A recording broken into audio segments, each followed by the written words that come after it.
The most difficult article of clothing to fit are trousers. Everybody's afraid of trousers. They're so hard to get right. Or are they? Because there's plenty of people out there that successfully make trousers every day. And you know what I like to wear? Trousers. So let's approach learning to fit trousers in a way that we're familiar with, instead of trying to learn a bunch of new techniques that intimidate us and prevent us from doing the thing. Psh. Okay, so fitting trousers is just like fitting corsets or stays. It's a skill. It's different for everyone because everyone's body is different and you have to learn it by doing it. And I'm not an expert here. I'm still honing this skill. So this is truly a beginner-friendly approach. We're gonna take this one baby step at a time. And we aren't gonna hold ourselves to that worst of words, perfection. Be kind to yourself and give yourself reasonable expectations.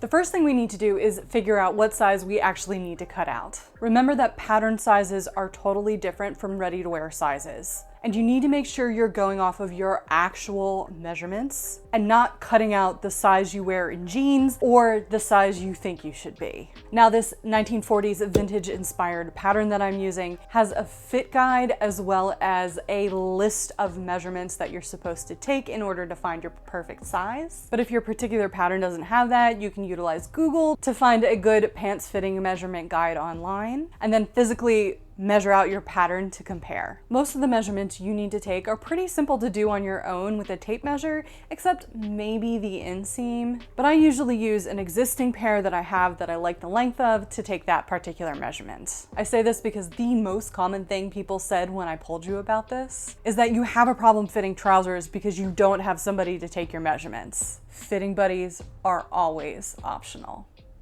Okay, for the sake of my dignity, I'm gonna go do that off camera, and then we'll take a look at sizing and figure out where to go from there. This is what everybody is talking about when they say that nobody is actually a standard size. When I measure all of my measurements, I have things running all the way from size 4 all the way to size 28, although I'm generally somewhere in between there. Not very helpful information, and I'm gonna have to think about this a little bit before I decide what size I'm actually going to cut out. I think that I'm going to go and just assemble the pattern together, and then I'll go from there. All right, so we have all of the pieces cut out, so let's go ahead and get her together and try on the mock-up.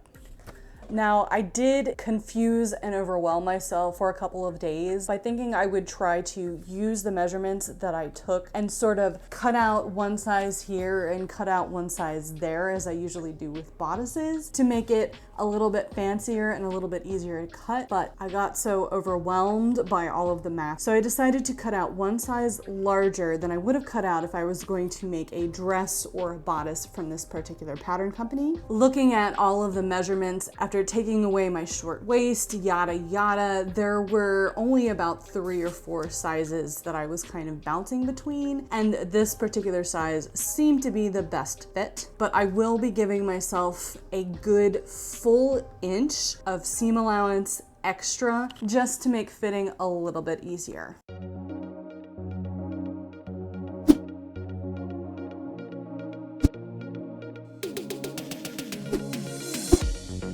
Now that everything's cut out, it's important to go and draw all of your balance lines onto your mock-up. Mine are thankfully pretty straight, but if you notice that your balance lines aren't straight while you're doing this mock-up process, that indicates a fit issue that you'll need to address. In addition, it's best practice to use a solid fabric to do your mock-ups, since you can see wrinkles easier with solid fabrics than you can with patterned ones. A quick note before we get to the try-on. I'm going to be fitting this on a real body, not just explaining things in a drawing or doing something on a dress form. It's important to physically see the issues on a 3D body and then learn how to address those problems on a flat sheet of paper. With that in mind, however, I'm not going to be able to cover every single possible issue that you might encounter, since I'm not going to have every single issue that you might encounter in a single pair of trousers. I've linked to my resources down below in case you run into an issue that isn't addressed here. You can also always leave questions in the comments for me to answer, and if I don't have an answer for you, there's guaranteed to be somebody in the community that can help you out. One important note, because I'm fitting this on my body, I'm going to be addressing fit issues that I have with my body. A lot of the problems I have are very common, so I think it's important to address them so that if you suffer from the same issue, you can learn how to fix it. With that in mind, please be respectful. Please do not discuss my body size or shape in the comments, period. That goes for compliments as well as criticisms. I'm not gonna go into detail about why this is inappropriate because I've already done that. Just know that it is appropriate for myself and all other creators, and it is not welcome here. Let's make sure that we are keeping this a safe and welcoming space for everyone, including me. Also, on a lighter note, I may be totally overthinking this, but I'm also not a mature individual and am prone to chronic giggling. And I also think if I said the word crotch as many times as I'm about to in this video, I would probably get flagged for indecent content. So instead, we're gonna use a code word, and the code word is cookie. All right, so first order of business, I've been struggling for the past 20 minutes to figure out how to do this modestly and actually show you the exact way it's fitting my body. So the thing that I've come up with is my dance leotard. Second observation, I could not get this on without a button placket. It's going to be almost impossible to truly tell the actual fitting width of this until I actually put in a placket, which is not gonna happen in this version of the mock-up. Second observation, it's definitely too tight up at the top. It's fitting me with zero ease, and it's not supposed to. I'm supposed to have a little bit of ease. So I think the first thing I'm gonna do is just let out the seams a little bit in each direction. I do actually think that the back is fitting me quite well right now. Famous last words. So like when we fit stays and bodies and corsets on this channel, every small change is actually quite large. So I'm going to go ahead before I do anything else and let out the side seams just a little bit, and then we'll go from there. We'll start by extending upward from the leg balance point, which is basically the knee. Starting from the waistline, I'm extending out the seam by 1/4 inch. Seems like a little bit, but that's actually going to add a full inch to the width of the trousers. I'm extending that all the way down to where the hip curve stops. From there, I'll taper the extra width down to the knee. Fitting number 2. That made a huge difference. It's still maybe a little tight. I could use a little bit more ease in the sides, but I'm gonna hold off on making that decision until I make some other adjustments, which might actually change the width of it. Let's turn around so we can see what it looks like from the back. All right, so the next issue we have to fix is that it's pulling me real bad up here, and I'm getting the dreaded.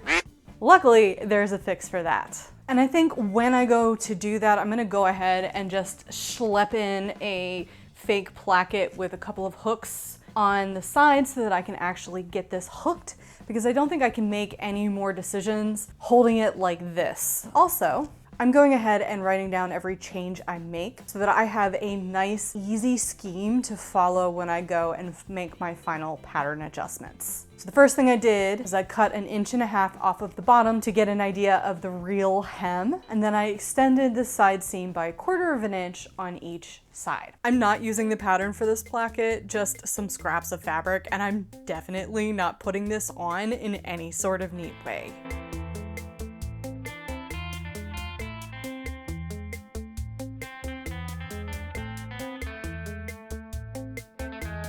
This is your public service announcement to make sure you mark your fronts and backs. This is what's called the round pubis adjustment, which is what fixes the old CT. We're going to scoop out the front cookie curve to deepen it and give us more room. Remember, small changes make big results, so do this in 1/4 inch increments. I want you to know that I really don't have any idea what I'm doing here. I'm just following the directions I was given. You don't have to be an expert to try things out. Make sure you smooth out the curve in the center front.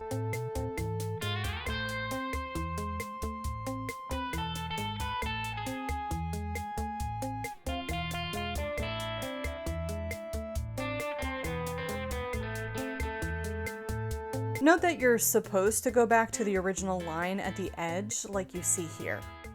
I've been wearing these for a little bit. They're pretty comfortable now, at least when I stand up, but when I sit, I'm still getting a little bit of pulling. I'm also getting smile lines right here, and that is partially because my thighs are very large. So I knew I was gonna have to adjust for this, so that's the next step that we're gonna do. Now that we have deepened the cookie seam in the front, we're also going to extend the cookie seam out a little bit. This is called, unsurprisingly, the full thigh adjustment.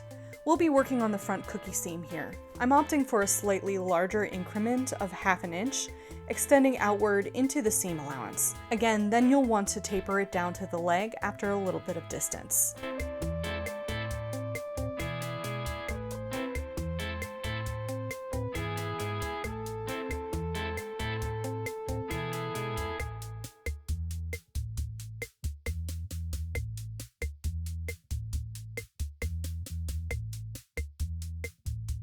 All right, I do think that helped a little bit. I don't think I want to extend it anymore. It's starting to feel like it's a little too low. You're never going to be able to get rid of all of the wrinkles. I mean, this is going to be on a body. We have to have enough space to move. You got to be able to sit down and be comfortable. So let me do a nice little spin.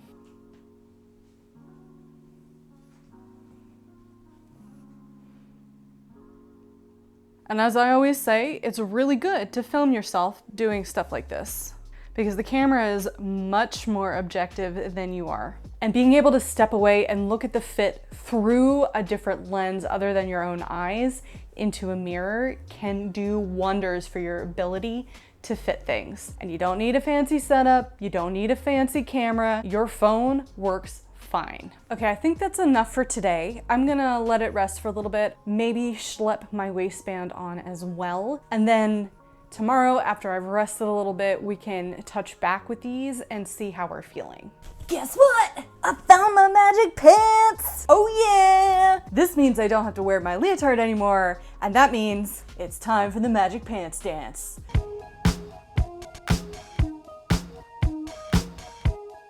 And I mean that in the US sense, not the UK sense. So stop giggling. Magic trousers doesn't quite have the same ring as magic pants dance.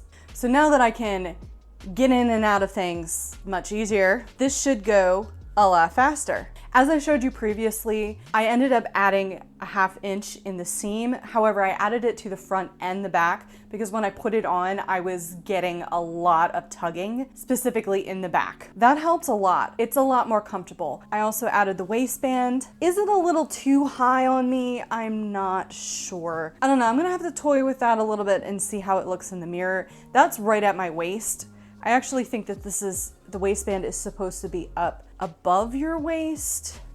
I don't know. I'm not getting the pulling anymore, which is really great. The only problem is when I sit down, it is really tight around my middle, but I find that I have that problem no matter how well the trousers fit. Unless I'm wearing stretchy clothes, that's always going to be the case, so I'm not too worried about that. However, with the waistband on, I now have a new issue. The gaping waistband. Woo! So I'm gonna have to go ahead and fix that. And then I'm gonna wear these around for a little bit. I did want to say one quick other thing. My goal here is not to get a perfect fit.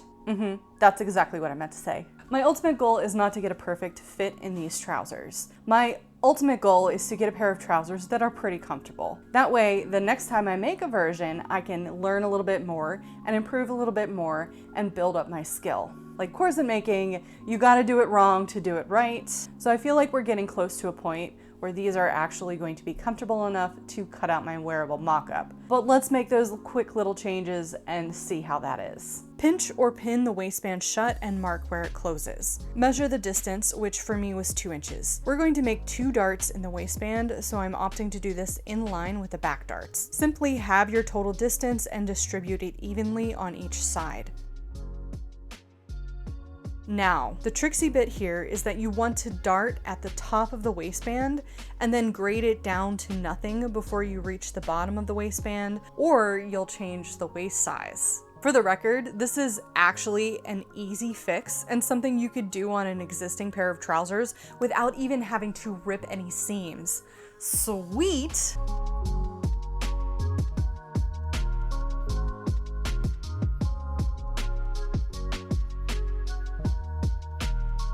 All right, I did something a little cheeky with the waistband. I added some elastic over here on the side where the opening is, just to see if it would be a little bit more comfortable, and it was naturally. So I think I'm going to do a sneaky little hidden elastic thing at the waistband just for a little bit in the final pair of trousers. I've been wearing these for about an hour and 15 minutes. I've been wearing them crawling around on the floor trying to cut out a mock-up for another project, which means I've been getting up and getting down. I've been contorting into weird positions. I've been, crawling around on my knees and bending over a lot. So I thought that would be a really good way to test the fit of these. And for the most part, it's pretty comfortable. The only thing that is a little bit uncomfortable is it's still like tight over the front when I'm bending over. I'm gonna go ahead and say that I think I'm ready to transfer all of my changes to my pattern and cut out the wearable mock-up, except the hem. I'm definitely gonna have to take up the hem a little bit more, but that's to be expected. I'm short. Oh, and one more slight issue is this nonsense happening over here where the opening is. Definitely has torn where the hook is sewn and it's kind of a hot mess, but I don't think that's because of the fit, but because I'm using threadbare old sheets. And let's face it, I put no care or no caution into putting in that fake placket. So I think it'll be fine once we use the real materials and put it in properly and measure instead of just schlepping it on willy-nilly for the sake of the try-on. Thanks to everyone who has bought me a coffee over on the Ko-fi page. Yes, I'm not calling it coffee because it's not spelled like that. Your continued support helps to keep me making videos, so thank you all so much. It's very much appreciated. And if you're finding this video helpful and would like to help keep me caffeinated, I've linked to the page down below. You can also give this video a big old thumbs up and say hello in the comments. That helps me out a lot.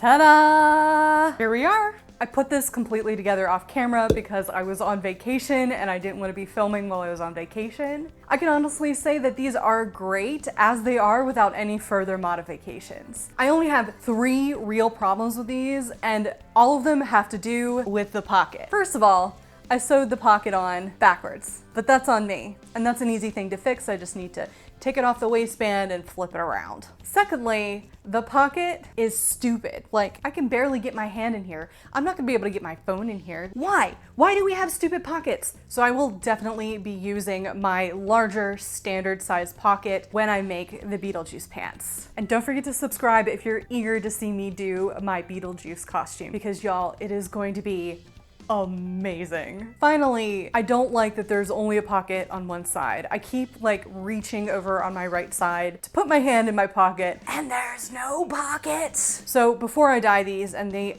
are destined to be dyed because they are a little bit see-through and I have no business wearing white pants, I am going to put a pocket on the right-hand side. However, I don't know how to do that. So if any of you know how to insert a pocket into a side closure, especially if you can link me to a video that explains it or a blog that has a lot of pictures, because I'm a visual learner, that would be really appreciated because I have no idea how to figure that one out. I will be changing a couple of things in the final make. The waistband stretched quite a bit because I've been wearing it. That happens. I will probably sneak in a little bit of elastic either on the sides or in the back so that it hugs my body a little bit tighter when I'm standing and is more comfortable when I'm sitting. But otherwise, they're super comfortable, which is great. It wasn't that bad, y'all. It wasn't that hard. We just did one step at a time. If you enjoyed this video and want to do more fitting fun, you can check out this video here on the screen. That's about it for me. Thanks for watching. I love y'all, and I'll catch you in my next video.